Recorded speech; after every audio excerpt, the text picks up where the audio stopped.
আমার বিপদে, আমার প্রয়োজনে রাত ৩টার সময় যাকে আমি পাশে পাবো চলে আসবে যে কুসুমের দরকার, রাত ৩টা বাজে, কোনো এক্সকিউজ দিবে না। এটাই আসলে আমার কাছে বন্ধু। অভিনয় শিল্পী বা নির্মাতা হিসেবে আমি বলতে পারবো না, আমি ব্যক্তি কুসুম শিকদার হিসেবে বলতে পারবো। আমি আগেও বলেছি আমার কাছে ভালোবাসা সেটাই যেটা দীর্ঘদিনের হয়। মানে খুব ক্ষণস্থায়ী একটা ভালো লাগা বা একটা ইনফ্যাচুয়েশন, একটা মায়া, মোহ, একটা ঘোর, এগুলো আমার কাছে ভালোবাসা না। এগুলো যেগুলো আমি টার্ম বললাম, এগুলো সেগুলোই মায়া, মোহ, ঘোর এগুলো। বা মানুষ অনেক সময় আচ্ছন্ন হয়ে থাকে, কিন্তু ভালোবাসা আমার কাছে সেটাই যেটা দীর্ঘদিন থাকে, এবং সেটাই যেটা আমাকে আমার মতো করে দেখবে, দেখতে পছন্দ করবে, আমাকে আমার মতো করে মেনে নিবে।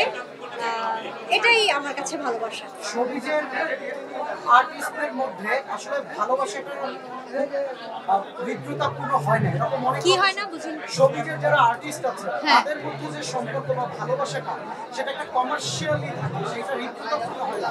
এইটাকে আপনি কিভাবে পেয়েছেন আপনার জার্নিতে? আমার জার্নিতে আমার জার্নিতে তো আমি তো এটা সবসময় বলি ভাই, আমার এটা বলতে ভালো লাগে না, কিন্তু কথাটা সত্যি যে আমার কিন্তু ইন্ডাস্ট্রিতে কোনো বন্ধু আসলে নেই। এখন বন্ধু মানে কি? বন্ধু মানে হচ্ছে আম, আমার বিপদে, আমার প্রয়োজনে রাত ৩টার সময় যাকে আমি পাশে পাবো, যে নিঃস্বার্থভাবে ছুটে চলে আসবে যে কুসুমের দরকার, রাত ৩টা বাজে, কোনো এক্সকিউজ দিবে না।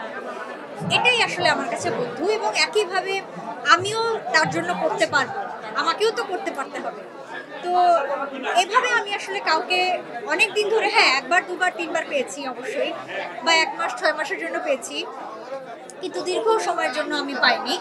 তো আমি ব্যক্তিগতভাবে বলবো যে যেহেতু আমি এরকম কাউকে পাইনি যে যে কোনো সময় যে কোনো দরকারে আমার কাছে ছুটে আসবে বা আমাকে সাহায্য করতে চাইবে বা সহযোগিতার হাত বাড়িয়ে দিবে, আমি যেহেতু পাইনি, তো আমি বলবো আমার তো নেই, ইন্ডাস্ট্রিতে আমার কোনো বন্ধু নেই। না, এটা তো শিল্পী হিসেবে আমি, আমার কাছে খুবই অনাকাঙ্ক্ষিত, অপ্রত্যাশিত, খুবই অপ্রীতিকর। কারণ এরকম তো কখনো, আমি যতদিন ধরে কাজ করছি আমার চোখে এরকম পড়েনি, বা আমার জ্ঞানেও এরকম নেই। আমি জানি না আগে হতো কিনা, কিন্তু এখন একদম খুবই দৃষ্টিকটুই লাগছে বিষয়টা। আমি জানি না যে কেন এরকম হচ্ছে, এবং সত্যি কথা বলতে আমি এর প্রতিকার জানি না। আমি যদি জানতাম আমি অবশ্যই আলোচনা করতাম। আমি তো আসলে প্রতিকার দেওয়ার মতো কেউ না, এত স্পর্ধা আমার নেই। আলোচনা করতাম হয়তো বন্ধুদের সঙ্গে, কিন্তু আমি জানি না, বাট এটা খুবই অপ্রত্যাশিত।